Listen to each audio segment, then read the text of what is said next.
जवाद साहब, क्या ऐसा तब भी होता है कि जब नेशनल हेराल्ड मामले में सोनिया गांधी और राहुल गांधी का नाम आता है और उसके बावजूद कांग्रेस चाहती है कि राहुल गांधी पार्टी के अध्यक्ष बन जाए, सोनिया गांधी तमाम बड़े फैसले ले, ये काउंटर है। लेकिन इसके साथ साथ मुझे जरा अरविंद केजरीवाल मामले को लेकर भी आपकी प्रतिक्रिया लेनी होगी कि आपको लगता है कि बार बार भटकाते हुए एक सिंपैथी लेने की कोशिश, कभी इलेक्टोरल बॉन्ड का तर्क देते हुए, असल मायने में अरविंद केजरीवाल के खिलाफ सबूत है ना ईडी के पास। यही वजह रही कि उनकी गिरफ्तारी हुई, 9 समन्स में वो पेश नहीं हुए, गिरफ्तारी के बाद एक बार नहीं आज दूसरी बार रिमांड भी मिल गई।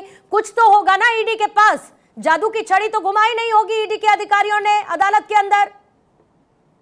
बहुत बहुत शुक्रिया पूर्णिमा जी, इतना देर से आने के लिए आपका बहुत बहुत शुक्रिया और कम वक्त देने के लिए भी शुक्रिया। एक वसीम बरेलवी साहब का बड़ा मशहूर शेर है इस सिचुएशन के ऊपर है कि हमको खुशबू की तरह महसूस किया जाए, हम कोई शोर नहीं है जो सुनाई देंगे, हमें खुशबू की तरह महसूस किया जाए, हम कोई शेर नहीं है जो सुनाई देंगे, और फैसला जो लिखा हुआ रखा है पहले से खिलाफ, आप क्या खाक अदालत में गवाही देंगे। तो देखिए ये सिचुएशन इस वक्त पैदा हुई है। तो कर ही सकते थे ना जवाद साहब, अगर फैसला नहीं लिख सकते थे तो पैरवी तो कर सकते थे, अपनी खुद की पैरवी करनी थी। मैडम आप खुलासा तो कर देते।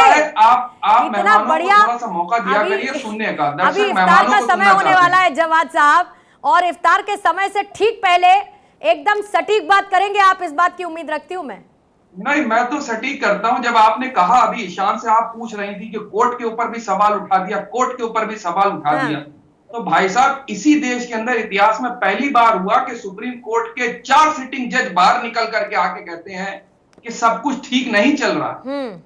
वो आप भूल गए, पहली बार इतिहास के अंदर एक chief justice of India retire हो रहे थे और बड़ा रुआसे होकर के गए, उनका कुछ ठीक नहीं चल रहा है, और सीधी उंगलियां थी भारतीय जनता पार्टी को और सरकार की तरफ, और कोलिजियम के ऊपर तो दिन रात ही तो हमले करते चले आए। आज नई बात कौन सी? लेकिन कुछ इसमें आप ईशान त्यागी को पकड़ेंगी या उनको पकड़ेंगी, तो आप एल शेलामेश्वरम साहब को पकड़िए ना जाकर चल रहा होगा जवाद साहब, जब वही सीजेआई कह देते हैं कि इलेक्टोरल बॉन्ड का जो मामला है वो अनकॉन्स्टिट्यूशनल है, कुछ तो ठीक हो रहा होगा ना। और ये वही सुप्रीम कोर्ट है जिसने कहा था लोकतंत्र की हत्या उसमें हुई है। अभी इलेक्शन के अंदर, मेयर के इलेक्शन चंडीगढ़ के अंदर, तो ये तो लोकतंत्र की हत्यारी वाली सरकार है, वो भूल गई। वो भी सुप्रीम कोर्ट ने क्या तमाचा मारा था खींच करके। ईडी क्या है?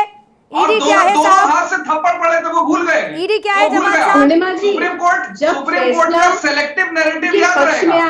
सुप्रीम कोर्ट की इंटरप्रिटेशन जो है वो सेलेक्टिव होगी। अब जवाद साहब आप तो कम से कम सेलेक्टिव क्रिटिसिज्म की बात नहीं कीजिएगा। जवाद साहब आप तो कम से कम सेलेक्टिव क्रिटिसिज्म की बात नहीं करिएगा तो अच्छा लगेगा, कम से कम आप मत करिएगा सर। नहीं, हम क्यों नहीं करेंगे सेलेक्टिव क्रिटिसिज्म? आप कह रहे हैं। मैडम देखिए, मैं कई बार हर चैनल पे कह रहा हूं कि भारत को जीरो डेमोक्रेसी की तरफ ले जाया जा रहा है। जिस तरीके से रूस के अंदर पुतिन बन करके बैठे हैं, उसी तरीके के अंदर भारत के अंदर भी पॉलिसीज लेकर के आई जा रही हैं। अच्छा। लोकतंत्र जीरो डेमोक्रेसी में ये होता है मैडम कि आपको स्ट्रक्चर तो बहुत अच्छा दिखता है, लेकिन जो उसके 4 पिलर होते हैं ना, वो खोखले कर दिए जाते हैं। उसके ऊपर पीओपी करके और पेंट करके बहुत अच्छा सुनहरा दिखाया जाता है, लेकिन उसकी स्ट्रक्चर जो होता है लोकतंत्र का, उसको खोखला कर दिया जाता है। जीरो डेमोक्रेसी की तरफ हम बढ़ चले हैं। आप देखिए ईडी, सीबीआई जिस तरीके से विपक्षी दलों के ऊपर हमला कर रहे हैं। नेहा जी आपको बोलने का हक अपना खो चुकी है, आप बोलने का हक अपना खो चुकी हो, जनता के बीच भी खो चुकी है। आपको जनता जो है वो जवाब देना बोलने के लिए बुलाया गया है। एक भ्रष्टाचारी चीफ वो जेल में है, ईडी ने कार्यवाही की है, कोर्ट ने उनको कस्टडी दिया, उस विषय के अलावा हिम्मत रखिए, क्या होगा? जनता के सवालों से भागिए मत, थोड़ा सा संयम रखिए। दीदी, बड़ी दीदी, फिर मैं वो कह भी नहीं सकता दीदी और जी के सवाल का जवाब दीजिए। चौथा स्तंभ महिलाओं का सम्मान करता हूँ, इसलिए आपको दीदी दीदी ये मैं नहीं कहूंगा आपको। हमारी सच में बड़ी बहन है, मैं आपका बड़ा आदर करता हूं, लेकिन देखिए जनता देखना चाह, जैसे ही सच का बटन दबाया गया, भारतीय जनता पार्टी के प्रवक्ता को कैसी मिर्ची लगने लगती है कैसी तिलमिलाने लगती हैं कि लोगों की आवाज नहीं होती और हंस रही हैं।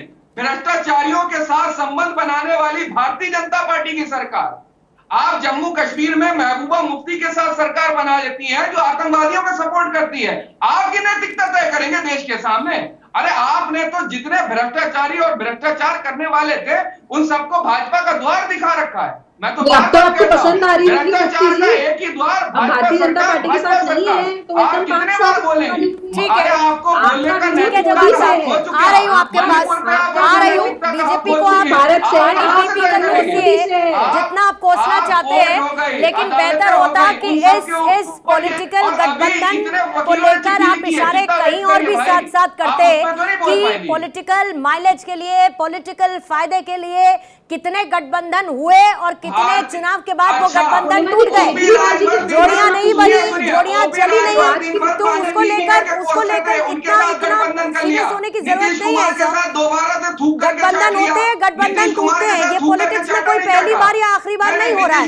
लेकिन भ्रष्टाचार का आरोप लगा रहे हैं आप बीजेपी और उनके कोलिशन पार्टीज पर, लेकिन डिफेंड किसको कर रहे हैं? उस पर जिस पर भ्रष्टाचार के आरोप लगे हुए हैं। आ रही हूँ सर, परविंदर सेठी जी, ऐसा क्या है अरविंद केजरीवाल के इलेक्ट्रॉनिक गैजेट्स, उनकी पत्नी के फोन, उसके पासवर्ड्स में कि बार बार ईडी को ये कहना पड़ता है कि कोऑपरेट ही नहीं कर रहे, ना उस दिन सवालों के जवाब के दौरान कोऑपरेट किया, ना इन 6 दिन के रिमांड के दौरान कोऑपरेट किया।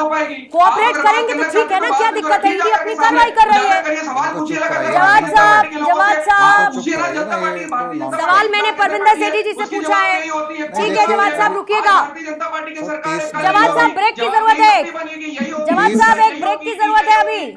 देखिए, अरे हो गया भाई साहब, हो गया आपका। देखिए आप आधे घंटे बाद आए हैं, पता नहीं मुझे गलती से बुला लिया कि आप भूल गए मेरे को भी, मैं भी पैनल में हूँ। आप दोनों मेरे से ही शिकायत कर रहे हैं सेठी साहब, आप बगल में बैठ के, वो दूर में बैठ के। नहीं, मैं चलिए खैर कोई बात नहीं, मैं कर दीजिएगा। देखिए आप लोगों का बहुत समय लिया, नहीं, ईशान जी ने काफी डिटेल में बात करी है और बाकी प्रवक्ताओं की बात मैंने बड़ा ध्यान से सुनी, लेकिन मैं ये बड़ा हैरान हो जाता हूँ जब भारतीय जनता पार्टी, उनके प्रवक्ता और उनके नेता कभी वकील बन जाते हैं, कभी जज बन जाते हैं। देखिए जो ईडी है, उन्होंने अरविंद केजरीवाल को पूछताछ के लिए बुलाया, उनके ऊपर आरोप लगे हैं, अभी कुछ सिद्ध नहीं हुआ है। अगर उनके आरोप सिद्ध हो गए तो उनकी बातचीत, उनकी रिमांड लेने की जरूरत ही नहीं रहती। अगर उनके आरोप सिद्ध हो गए तो उनके ऊपर तो सजा सुना देनी चाहिए। देखिए मैं यहाँ पे किसी भी एक बात को स्पष्ट कर देना चाहता हूं, किसी भी भ्रष्टाचारी का समर्थन करने के लिए नहीं बैठा हूं, लेकिन यहां पे लड़ाई भ्रष्टाचार की नहीं है, यहां पे लड़ाई है डेमोक्रेसी को खत्म करके डिक्टेटरशिप की राजनीति करने की। और यहां पे आज का जो सबसे बड़ा स्कैम है देश के अंदर, वो इलेक्टोरल बॉन्ड के ऊपर है, जिसके ऊपर आप बात नहीं करना चाहते, जिनके अंदर 2741 करोड़ के जो बॉन्ड है बीजेपी को गए हैं, जिन लोगों के ऊपर इनकम टैक्स की रेट पड़ी है, जिन लोगों की जो शराब कारोबारी हैं, चाहे फ्यूचर गेमिंग है, जिन्होंने पैसा दिया है। और इसका मैं सबसे बड़ा टेक्निकल पॉइंट बताता हूं कि इलेक्टोरल बॉन्ड जो आता है, आने के बाद अगर 15 दिन के अंदर उसको कैश नहीं कराया जाता तो उसका पैसा सारा पीएम केयर फंड में चला जाता है।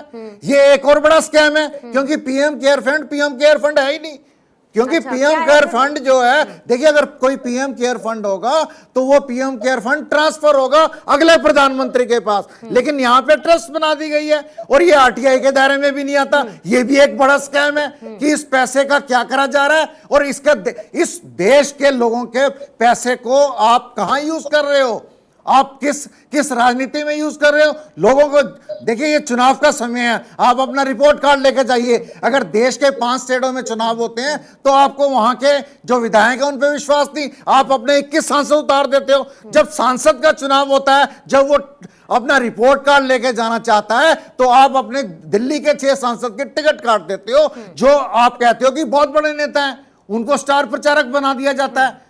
लेकिन उसके साथ साथ आप देखिए जो चुनाव के अंदर जाने वाले लोग हैं, उनको जो मनोहर लाल खट्टर जी हैं, जो सीएम हैं, जिन्होंने हरियाणा का रिपोर्ट कार्ड लेके जाना, उनको भी हटा दिया जाता है। आप इधर से शुरू हुए, वहां पहुंचे, वहां से